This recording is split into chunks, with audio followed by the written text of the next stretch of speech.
Students, welcome back to my channel logic gainers. My name is Nida. तो आज के session में हम डिस्कस करेंगे क्लास 6 साइंस का chapter number 14। The name of this chapter is water. देखो, हमें वैसे पता है कि वाटर क्या होता है, इतना कुछ रॉकेट साइंस नहीं पढ़ने वाले, बट एक बहुत ही इंटरेस्टिंग टॉपिक है क्योंकि एक ऐसा टॉपिक है जो कि हमें पहले से ही पता है ना, जिसके बारे में हम पहले से ही जानते हैं। अब उसके बारे में हम एक बार ब्रीफ में डिस्कस कर लेंगे। और चलो ठीक है, फिर स्टार्ट करते हैं। सबसे पहले वाटर, हम लोग इस टॉपिक को पढ़ क्यों रहे हैं? वैसे तो हम सबको पता है कि ये एक बहुत ही इंपॉर्टेंट चीज है। जैसे कि फूड इंपॉर्टेंट होता है, जैसे कि एयर इंपॉर्टेंट होती है, वैसे ही हमारी लाइफ के लिए वाटर भी नेसेसरी होता है। अच्छा, आपको बोल दिया जाए कि आपको ना एक दिन में सिर्फ एक बकेट वाटर मिलेगा, अब आपको उसमें क्या क्या करना है। अब आप सोच में पड़ जाओगे कि उसमें उसमें मुझे करना क्या क्या होगा, है ना। तो हो सकता है नहाना तो कैंसिल, क्योंकि उसमें हम नहा लेंगे तो बाकी सारे काम तो हो नहीं सकते। उसमें हम खाना बना लेंगे क्योंकि भाई खाना खाना भी जरूरी है। जब पानी के लिए थोड़ा बहुत बचा लेंगे क्योंकि हमें पीना भी जरूरी है, यही हो पाएगा। बट आप अगर ये चीज होती है, हम पूरे दिन में कितना ज्यादा वाटर यूज करते हैं। हमारी थ्रू आउट अगर हम देखें, हमारा पूरा जो दिन होता है उसमें हम कितना वाटर यूज करते हैं और हमें पता भी नहीं चलता। 10 बार तो हम अपने हैंड वॉश कर लेते हैं, है ना, तो वो हम वाटर में यूज करते हैं। ठीक है, वॉशरूम में हम वाटर यूज करते हैं नहाने वगैरह के लिए, एंड खाना खाने के लिए यूज करते हैं। तो ये हमारी लाइफ में इतना ज्यादा इम्पोर्टेंट पार्ट है, इसीलिए हमसे हमेशा बोला जाता है save the water, save the water. क्यों? क्योंकि हमारा जो अर्थ है ना, अर्थ का अगर हम बोल दें कि अगर हम इसके 4 पार्ट्स करें ना, तो 4 पार्ट्स में ये जो 3 पार्ट्स है हमारे, ये पूरे के पूरे वाटर से कवर्ड है। ठीक है, मतलब कि 3/4 जो हमारा अर्थ का अर्थ है वो वाटर से, वाटर है उस पर। लेकिन वो वाटर क्या है, हमारे पीने के लायक नहीं है। ठीक है ना, इतना नहीं है कि हम उसको पी सके। तो इतना हमें, मतलब कि हम ये कह सकते हैं कि वाटर तो है, लेकिन क्या वाटर कोई हमारे कोई काम का नहीं है। हमारे जो यूज का जो ड्रिंकेबल वाटर होता है, जो क्या है बहुत कम है और लिमिटेड वो वाटर होता है। इसीलिए हम लोगों से हमेशा ये आप लोगों ने सुना होगा आग्रह करते हुए कि सेव द वाटर। बट बहुत ही कम ऐसा होता है कि आजकल वैसे भी लोग ऐसे ही वेस्ट कर देते, टैप ऑन करके छोड़ दिया, या तो फिर जहां पर एक ग्लास वाटर में काम हो सकता है वहां पे एक बकेट लगा देते हैं पूरा। तो ये मेरी आपकी हम सबकी रिस्पॉन्सिबिलिटी है कि हम अपने वाटर को सेव करें। चलो, ये तो हो गई ज्ञान की बात है ना कि हमें वाटर को सेव करना है। अब हम आ जाते हैं अपने टॉपिक पर कि जो हमारा वाटर होता है, how much water do we use, हम लोग वाटर यूज कितना करते हैं।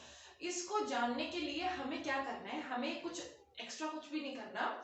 आप एक टेबल बना सकते हैं। ठीक है, तो उस टेबल में आपको क्या करना है, उसमें आपको ये देखना है कि आप कहाँ कहाँ पर यूज कर रहे हो। जैसे मान लो कौन कौन सी चीजों में आप उसको यूज कर रहे हो। जैसे कि मान लो बाथ। ठीक है, बाथ में हमें वाटर चाहिए, कितना वाटर चाहिए, 1 बकेट चाहिए तो हम उसकी क्वांटिटी लिख लें। ठीक है, 1 बकेट। ठीक है, और इसके अलावा हम लोग कुकिंग में यूज करते हैं। ठीक है, तो हम लोग लिख सकते हैं कुकिंग में, कुकिंग में मान लो हमें चाहिए हाफ बकेट। अगर हम बकेट के हिसाब से चल रहे हैं तो हाफ बकेट चल रहे हैं, और मान लो एक बकेट जो है ना उसका वो है हमारा 10 लीटर, और तो ये कितना हो गया हमारा 5 लीटर हो गया। इसी तरीके से हम जो है ना एक लिस्ट बना सकते हैं कि हमारे जो दिन में हम कितना वाटर यूज करते हैं, और उसके हिसाब से हम यहाँ पर क्या कर सकते हैं, उसकी क्वांटिटी निकाल सकते हैं कि कितना पानी हम पीते हैं, कितना पानी हम वॉशरूम में यूज करते हैं, कितने पानी से हम नहाते हैं, कितना पानी हम लोग खाना बनाने में यूज करते हैं। इसके अलावा हमारे कपड़े भी धुलते हैं, हमारे यूटेंसिल्स होते हैं, जो बर्तन वगैरह होते हैं वो भी धोए जाते हैं, तो उनमें हम कितना कितना वाटर यूज करते हैं, है ना। तो उससे क्या होगा कि हमें एक आइडिया मिल जाएगा कि अकेले मैं एक पर्सन एक दिन में कितना वाटर यूज करती हूँ। मान लो सबसे एक ये पॉसिबल तो नहीं है वैसे, लेकिन हम मान के चलते हैं कि मैं एक दिन में यूज करती हूँ 10 लीटर। ठीक है, ओके, यहाँ पे देख लेते हैं। लेट सपोज मैं अकेले अपने घर में 10 लीटर वाटर यूज करती हूँ। ठीक है, तो अब मेरे घर में मान लो 5 हम मेरे जो फैमिली मेंबर्स हैं हम टोटल 5 है, तो कितने हो गए 10 × 5 मतलब कि हम लोग 50 लीटर्स एक घर से यूज कर रहे हैं। इसी तरीके से जो मेरे, अब हम लोग ये देख लेंगे कि हमारे घर में एक दिन में 50 लीटर यूज हो रहा है, तो मतलब हमारे जो आसपास जो हमारा पूरा कॉलोनी है, कॉलोनी में मान लो कितने लोग रहते हैं, 50 लोग रहते हैं, तो फिर हम क्या करेंगे 50 × 50, तो ये कितना हो गया 2500 लीटर हो गया। इसी तरीके से आप ये सोचो जरा, ये तो मैंने, जो कि पॉसिबल भी नहीं है 10 लीटर तो पॉसिबल भी नहीं है कि एक, क्योंकि हम लोग नहाते हैं ना उसमें भी 10 लीटर से ज्यादा हम यूज कर देते हैं, एक हमने बस एग्जांपल के लिए लिया है। तो आप ये चीज सोच सकते हो कि हम लोग कितना वाटर यूज करते हैं एक दिन में। यहाँ पर तो एक पर्सन की बात कर रहे हैं, फिर हम पूरी फैमिली, फिर हमारी कॉलोनी, फिर हमारा एरिया, फिर उसके बाद में हमारी सिटी, सिटी के बाद अगर हम अपने इंडिया से बाहर चले जाएं तो हम वर्ल्ड लेवल पे बात करें हमें कितना वाटर चाहिए, है ना। तो दैट इज वाई यही चीज स्लोगन है save the water, save the water. हमें ये चीज ध्यान रखनी चाहिए कि हम अगर जो वाटर यूज कर रहे हैं ना तो वो वेस्ट ना जाए, मतलब कि ऐसा नहीं होना चाहिए कि वो हम ऐसे ही टैप जो वाटर है वो रन कर रहे हैं, ऐसे ही टैप ऑन करके छोड़ दिया, या तो फिर उसका यूज नहीं है फिर भी टैप ऑन हो रखा है, या तो फिर जहाँ पे जितनी क्वांटिटी हम यूज कर सकते हैं, जितना हम मिनिमाइज कर सकते हैं यूसेज ऑफ वाटर को, उतना हमें करना चाहिए। ये हमारी इंडिविजुअली रिस्पॉन्सिबिलिटी है। हम ये नहीं कहेंगे कि हाँ लोग ऐसा करें, लोग में हम भी आते हैं तो हमारी भी ये रिस्पॉन्सिबिलिटी बनती है कि हम भी क्या करें, एक सोच के चले कि भाई हमें इतना वाटर यूज करना है और जहाँ पे मिनिमम टू मिनिमम कर सकते हैं उतना ही हमें करना चाहिए। ये तो हो गई हमारी बात कि हम लोग यूज कितना करते हैं। आप लोग टेबल बना करके ये चीज को बता सकते हैं कि हम लोग कितना वाटर यूज कर सकते हैं। आप चाहो तो इंडिविजुअल अपने घर की भी बना सकते हो, अपने घर की बनाओ। आपके मान लो फैमिली में 6 पर्सन है तो आप 6 की सोचो, एक रफ आइडिया ले लो कि हाँ लगभग इतना लीटर तो हमारे एक दिन में यूज हो जाता है। आराम से आप रफ आइडिया ले सकते हो इस तरीके से टेबल बना करके। अब हम नेक्स्ट बात करते हैं कि जो हमारा वाटर होता है वो हमें मिलता कहाँ से। अब हम बात तो कर ली हमने कि भाई हमारा वाटर लिमिटेड होता है, इतना वाटर हम यूज करते हैं, बट ये जो हमारा वाटर होता है ना ये हमें मिलता कहाँ से है, ये वाटर आता कहाँ से है ना। तो हमारा नेक्स्ट टॉपिक होगा where do we get water from, हमें वाटर कहाँ से मिलता है। ओके तो अब हम बात करते हैं हमारे नेक्स्ट टॉपिक की, which is where do we get water from. Water जो है वो हमें कहाँ से मिलता है। देखो आज हमें अगर सिंपल सी चीज है, अगर आज पानी पीना है हम क्या करेंगे, टैप ऑन करेंगे, ग्लास में पानी फिल करेंगे और पी लेंगे। हमें अगर हमारे जो यूटेंसिल्स होते हैं उनको वॉश करना है तो टैप ऑन किया और वो हम पानी आना स्टार्ट हो जाता है। तो हमें कुछ ऐसी मेहनत करने की जरूरत नहीं पड़ती। आज से कुछ टाइम पहले की अगर हम बात करें तो वो लोग क्या करते थे, जो कुएं थे वहां से पानी लेकर के आते थे, या तो फिर जो दूर दूर पॉन्ड्स होते थे, रिवर्स होते थे, वहां से लेकर के आते थे पानी, है ना। तो आजकल टेक्नोलॉजी ने इतना सब आसान बना दिया है कि हमें वहां तक जाने की भी जरूरत नहीं पड़ती। वहां से भी क्या होता है पाइप के थ्रू सप्लाई होकर के हमारे घरों तक पानी आ जाता है, या तो फिर हमारे जो मोटर होते हैं, मोटर क्या करते हैं वाटर को ड्रॉ कर लेते हैं जमीन के नीचे से और पानी ऊपर हमारे टैंक्स तक चला जाता है। हमें कुछ करने की जरूरत नहीं होती, बस सिंपल से हम अपना टैप ऑन करते हैं। बट ये जो वाटर हमारा आ रहा है, जो सप्लाई हो रहा है, ये तो या तो फिर सप्लाई हो रहा है हमारे रिवर से होता है, या तो फिर पॉन्ड से होता है, या लेक्स होते हैं हमारे अगर एरिया के आसपास तो वहां से होता है। इसके अलावा जो रेनी वाटर होता है ना तो उसको क्या करते हैं वाटर को हार्वेस्ट कर लेते हैं। एक तरीके से हम बोले कि जो डैम्स होते हैं ना वहां पे पानी इकट्ठा कर लेते हैं, बड़ी बड़ी सी डैम्स होती हैं, और फिर वो क्या करते हैं थ्रू आउट द ईयर वही वाटर को सप्लाई करते रहते हैं जो आसपास का एरिया होता है। इस तरीके से क्या होता है, ये सारे सोर्सेज होते हैं हमारे वाटर के जहां पर हमारा पानी आता है। इन सारे सोर्सेज से आता है, जमीन के नीचे से आता है। और ये हमने अब छोटे से जो क्लासेस होते हैं उसमें पढ़ा था what are the sources of water, तो ये हम ये पढ़ते हैं rain is the main source of water, and rain से जो वाटर होता है वो नदियों में चला जाता है, रिवर में तो रिवर हो गया, पॉन्ड हो गया, लेक हो गया, डैम्स हो गए, है ना ये सारा। और जो जमीन के नीचे चला गया वो हम लोग ऊपर ड्रॉ कर लेते हैं by the with the help of जो हमारे मोटर्स होते हैं, है ना, उसकी वजह से। बट अगर हम हम बात करें थोड़ा सा, अगर हमने पढ़ा होगा तो ये कि ये वाला जो वाटर होता है ना, तो ये भी कहाँ से आता है, ये भी हमारा जो वाटर है ये आता है हमारा थोड़ा सा मैं बता देती हूँ, ये आता है हमारा ओशियन से आता है। ठीक है, ये हम पढ़ेंगे, अभी वाटर साइकिल हम कवर करने वाले हैं, उसमें हम पढ़ेंगे। बट अब क्वेश्चन ये बनता है कि जब ओशियन होता है हमारा, ओशियन का जो वाटर होता है वो कैसा होता है, सलीन वाटर होता है, मतलब सॉल्टी होता है। तो ये वाटर हमारा सॉल्टी क्यों नहीं होता, ये सारा जो है ना मेन जो सोर्स है वो तो ओशियन ही है, बट ओशियन का वाटर सॉल्टी है, बट ये रिवर्स का वाटर सॉल्टी नहीं होता, डैम्स का वाटर सॉल्टी नहीं होता है ना, ये सॉल्टी क्यों नहीं है, इसके लिए ही अब हम डिस्कस करने वाले हैं हमारा next topic which is water cycle. ठीक है, अब हम अपना वाटर साइकिल डिस्कस करेंगे, जिसमें हमें ये सारी चीजें पता चल जाएंगी कि ऐसा क्यों हुआ कि भाई मीठा मीठा पानी मिल गया सलीन वाटर से। चलिए ठीक है, फिर हम स्टार्ट करते हैं। ओके तो हमारा वाटर साइकिल हम लोग डिस्कस कर लेते हैं। देखिए वाटर साइकिल जो हमारा होता है ना, ये दो चीज़ों पे डिपेंड करता है। एक तो डिसअपियरिंग ऑफ वाटर, जो वाटर है वो डिसअपियर होता है, वो अभी हम डिस्कस करने वाले हैं। एंड इसके अलावा जो दूसरा होता है उसमें ये फॉर्मेशन ऑफ क्लाउड्स होते हैं। वो दो मेन टॉपिक हम वाटर साइकिल के अंदर डिस्कस करेंगे। अभी वाटर साइकिल होता क्या है, सबसे पहले हमें ये समझने की ज़रूरत है। वाटर साइकिल, वाटर तो पता है, साइकिल भी पता है हमें, है ना, लेकिन साइकिल का काम क्या होता है, घूम फिर करके एक पॉइंट पे वापस आ जाना, फिर घूम फिर करके एक पॉइंट पर वापस आ जाना, है ना, ये साइकिलिंग हो रही है इस तरीके से। तो वाटर साइकिल में भी कुछ और नहीं होता, यही होता है कि पहले अपने ओरिजिनल फॉर्म से किसी दूसरी फॉर्म में गए, फिर वापस अपने ओरिजिनल फॉर्म में वापस आ गए, तो वही क्या एक साइकिल बना लिया। तो इसको हम डिस्कस करेंगे। डिस्कस करने से पहले अगर मैं आपको रिमाइंड करवाऊँ, हमारा जो पुराने छोटे क्लासेस है उसमें भी आपने पढ़ा होगा, एंड इसके अलावा चैप्टर 6 में भी आपने पढ़ा होगा, इवेपोरेशन हम लोगों ने डिस्कस किया था, है ना। तो इवेपोरेशन जो होता है वो क्या होता है, आप लोगों ने पढ़ा था कि different different types of methods होते हैं, फिल्ट्रेशन वगैरह, जो भी हम दो चीज़ों को अलग करना चाहें फिल्टर करने के लिए। पहला तो जैसे कि सेडिमेंटेशन एंड डिकेंटेशन पढ़ा था, एंड विनोइंग पढ़े थे, बहुत सारी चीज़ें, दो चीज़ों को अगर हम सेपरेट करना चाहें तो उसके लिए हमने अलग अलग मेथड्स, अगर आपको याद हो, थ्रेशिंग हो गया, विनोइंग हो गया, एंड सेडिमेंटेशन, डिकेंटेशन, उसी में ही हमने एक क्या पढ़ा था, इवेपोरेशन पढ़ा था, अगर आपको याद हो तो। वैसे तो इवेपोरेशन याद भी होगा क्योंकि हम जो छोटे क्लासेस है ना, 4th 3rd एंड 5th सब में ही हम पढ़ते हुए आ रहे हैं।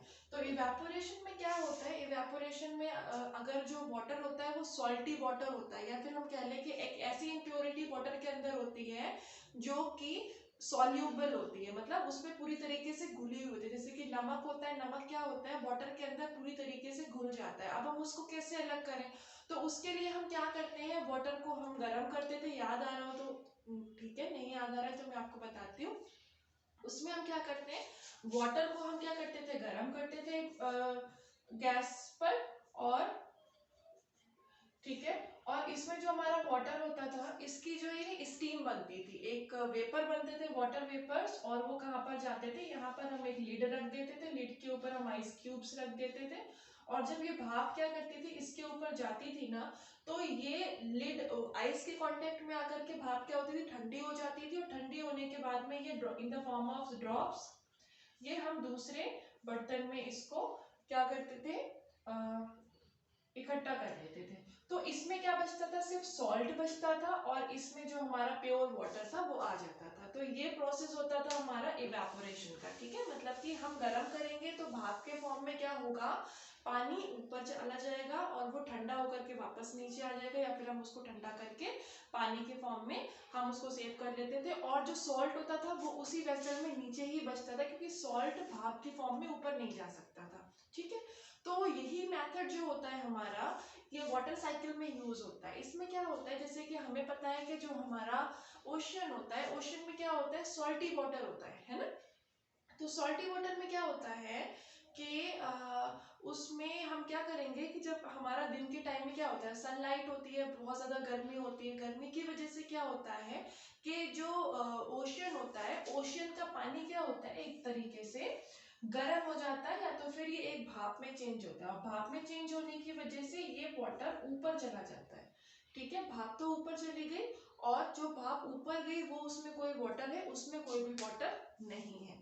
यहाँ तक अभी आप समझिए। इसके आगे हम और भी अभी इसको डिस्कस करने वाले हैं, लेकिन इसको डिस्कस करने से पहले अब हम एक एक्टिविटी अपनी जो आपकी एनसीईआरटी की बुक है वो हम थोड़ा सा समझने की कोशिश करते हैं। अच्छा, सबसे पहले आप लोगों ने ये चीज अपने घर में नोटिस की होगी, जब भी मम्मी वगैरह या आप लोग कपड़े वगैरह की जो अपने धोते हैं उसको सुखाते हैं, कुछ टाइम के बाद में क्या होता है, वो कपड़े एकदम सूख जाते हैं।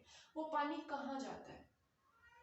वो जो गीले कपड़े होते हैं वो कहाँ जाता है आपका पानी? वो सारा का सारा पानी क्या होता है, वो जो सनलाइट की गर्मी की वजह से भाप के फॉर्म में या वेपर के फॉर्म में चेंज हो जाता है और वो एयर के साथ में क्या होगा, मिल जाएगा। ठीक है, और आपके कपड़े सूख जाते हैं। जब बहुत ज्यादा बारिश होती है कि हमेशा हमारा जो रोड होता है या फिर जो गड्ढे होते हैं जहाँ पे पानी भर जाता है वो हमेशा गीला रहता है? नहीं, कुछ टाइम के बाद में क्या होता है, वो सूख जाता है। क्यों सूख जाता है? वो भी इसीलिए सूख जाता है क्योंकि जब सनलाइट आती है, जब गर्मी पड़ती है, तो जो जितना भी हमारे आस पास जितना भी वाटर होता है वो क्या होता है, वेपर के फॉर्म में, मतलब भाप के फॉर्म में चेंज हो जाता है और वो एयर के साथ में मिल जाता है। ठीक है, एंड इसके अलावा भी बहुत सारे एग्जांपल्स है। एक एक्टिविटी मैं जो अभी डिस्कस करने वाली हूँ, उस एक्टिविटी में क्या है कि आपको क्या करना है, दो बर्तन लेने हैं। ठीक है, सेम साइज, सेम उसका वाटर, उसमें क्या करना है, वाटर फिल करना है। वाटर का भी जो लेवल होना चाहिए दोनों में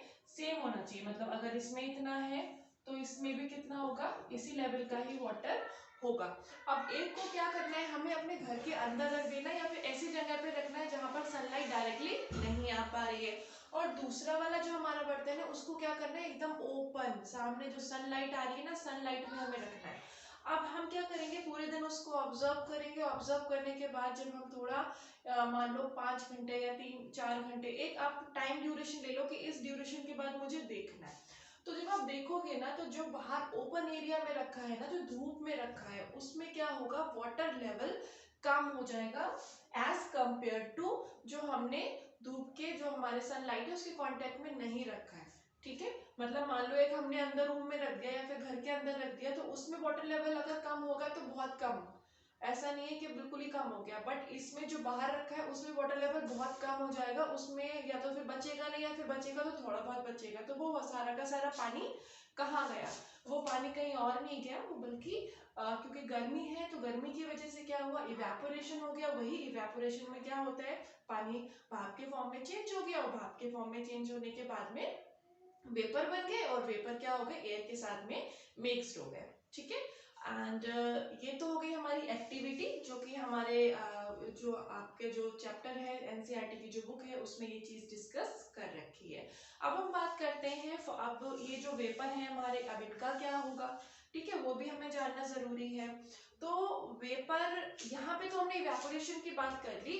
वेपर का क्या होगा, वो मैटर करता है, कंडेंसेशन भी आपने पढ़ा होगा, है ना। तो यही दोनों चीजें हैं जो वाटर साइकिल में काम करती हैं। पहला तो हो गया इवेपोरेशन और दूसरा हो गया कंडेंसेशन। ठीक है, अब भाई इवेपोरेशन तो हमने कर दिया, ठीक है, मतलब भाप के फॉर्म में तो हमने वाटर को चेंज कर दिया, जितना भी हमारे आसपास, घर के आसपास जो वाटर होता है वो सब कुछ। बट अब उसके बाद वो भाप के फॉर्म में तो चेंज हो गया। अब हम क्या करें, जब वो क्या होता है ना कि जैसे गर्म है भाप के फॉर्म में, तो ये क्या करता है, ऊपर जाता है, लेवल ऊपर जाता रहता है, ऊपर जाता रहता है, जाता है, एक फॉर्म में ऊपर चला जाएगा ना जब हमारे एटमॉस्फेयर में ऊपर। और हम सब ने ये चीज पढ़ी हुई है कि जैसे जैसे एटमॉस्फेयर में ये ऊपर जाता है ना, तो ऊपर का जो टेम्परेचर है वो कैसा हो जाता है, ठंडा हो जाता है। ठंडा टेम्परेचर हो जाएगा तो फिर क्या होगा, तो वापस से ये जो हमारे वेपर्स हैं ये क्या करेंगे, लिक्विड में चेंज हो जाएंगे। हमने कंडेंसेशन में ये चीज पढ़ी थी ना कि अगर हम वेपर्स को ठंडा करते हैं तो वो वापस में लिक्विड में चेंज हो जाते हैं। अभी ऊपर तो पहुंच गए, ऊपर का टेम्परेचर है ठंडा, तो ठंडा होने की वजह से क्या होंगे, वो भी वापस से अपने ओरिजिनल फॉर्म, मतलब लिक्विड की जो छोटी छोटी ड्रॉपलेट्स होती है ना, उसमें चेंज हो जाएंगे। ठीक है, अब इसके ऊपर भी एक एक्टिविटी है आपकी क्लास 6 के एनसीईआरटी की बुक में। उसमें क्या है कि आप अगर क्या करो, एक ग्लास लो, एक ग्लास में क्या करो, बहुत सारी आइस डाल दो, ठीक है, आइस क्यूब्स डाल दो। और ग्लास जो होना चाहिए बिल्कुल क्लियर होना चाहिए, बाहर से साफ कर दो उसको, कपड़ा वपड़ा कुछ भी लेकर के आइस क्यूब्स डाल दो। इसके बाद में थोड़ी देर के बाद आप उसको ऑब्जर्व करोगे ना, तो यहाँ पर क्या होगी, ड्रॉपलेट्स आ जाएंगी। ये ड्रॉपलेट्स क्या अंदर से पानी बाहर कांच को तोड़ करके बाहर चला गया? नहीं, ऐसा तो नहीं हुआ।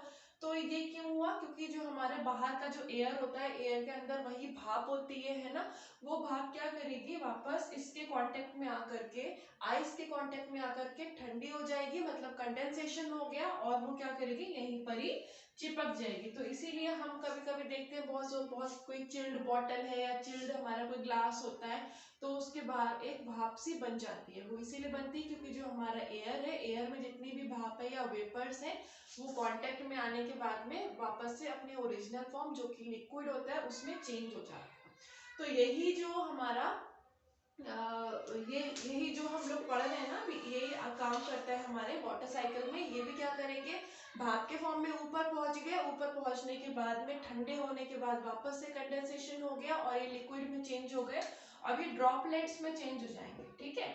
अब इस तरीके से ये हो गया ड्रॉपलेट्स में चेंज। अब क्या होगा, कहीं और भी ऐसे भाप बन गई और वो ड्रॉपलेट में चेंज हो गए। अब ये जब हवा चलेगी तो क्या होंगे, आपस में कनेक्ट हो जाएंगे। कनेक्ट होने के बाद क्या होंगे, अब ये भारी हो गए। जैसे ही अब ये भारी होंगे ना, तो ये ऊपर उड़ नहीं सकते। आपने देखा होगा ना, ये कुछ और नहीं है, ये क्या हो गए, हमारे क्लाउड्स हो गए। इन्हीं को हम ऊपर देखते हैं ना, वो ही होते हैं कि हमारी हल्की हल्की जो बूंदे होती हैं या फिर जो ड्रॉपलेट्स होती हैं वो उड़ रही होती हैं, क्योंकि वो बहुत हल्की होती हैं। लेकिन जैसे ये भारी होती हैं और एक आपस में कंबाइंड होती रहती हैं, अलग अलग से आकर के छोटी छोटी कंबाइंड होकर के जब ये बड़ा क्लाउड बना लेती हैं और हैवी हो जाती हैं, तो फिर क्या करती हैं, ये नीचे in the form of rain आ जाती हैं।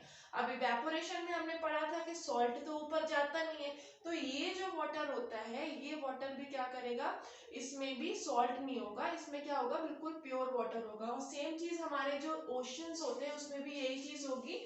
ये सिर्फ वही ड्रॉपलेट्स नहीं होंगी जो कि हमारे कपड़ों से गई हैं, या तो फिर हमारी जो रेनी वाटर है, बाहर का जो पानी होता है उससे गई है। ये ज्यादातर जो हमारा रेन आता है वो कहाँ से आता है, ओशियन से आता है। मतलब ये मान लो हमारा ओशियन है, तो यहाँ से क्या होगा, भाप की फॉर्म में पहले वाटर ऊपर जाएगा, ऊपर जाकर के क्या होगा, ठंडा होगा और क्लाउड्स बना लेगा। और जब ये क्लाउड ज्यादा बड़े होकर के मिल जाएंगे तो फिर वो क्या करेंगे, रेन के फॉर्म में वापस नीचे आ जाते हैं। तो मतलब वाटर पहले यहाँ गया, फिर क्लाउड्स बन गए, फिर यहाँ गए, ठीक है, फिर वापस से नीचे आ गए।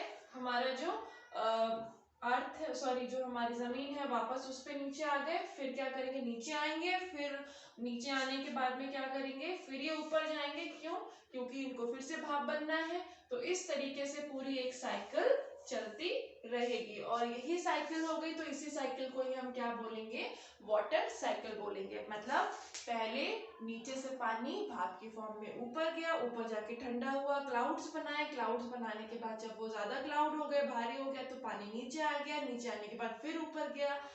ऐसे ये चला, पूरी बन गई life cycle, sorry water cycle बन गई हमारी, ठीक है। तो ये तो हो गया हमारा वाटर साइकिल का टॉपिक कवर। अब हम अपना नेक्स्ट टॉपिक जो है वो अपनी जो नेक्स्ट सेशन होगा उसमें हम डिस्कस करेंगे। आज का सेशन आपको कैसा लगा, कुछ ऐसा टॉपिक जो मुझे डिस्कस करना चाहिए वो प्लीज बताइएगा कमेंट बॉक्स में कमेंट करके। एंड अपने अपने आइडियाज देते रहिए कि किस चीज़ में और क्या क्या मुझे ऐड करना चाहिए, कौन कौन से टॉपिक्स मुझे ऐड करने चाहिए। एंड प्लीज़ अगर आप चैनल पर नए हैं तो सब्सक्राइब करना प्लीज़ मत भूलिएगा, एंड लाइक करिए अगर आपको पसंद आई हो वीडियो। चलिए मिलते हैं अपने नेक्स्ट सेशन में, till the time bye, take care.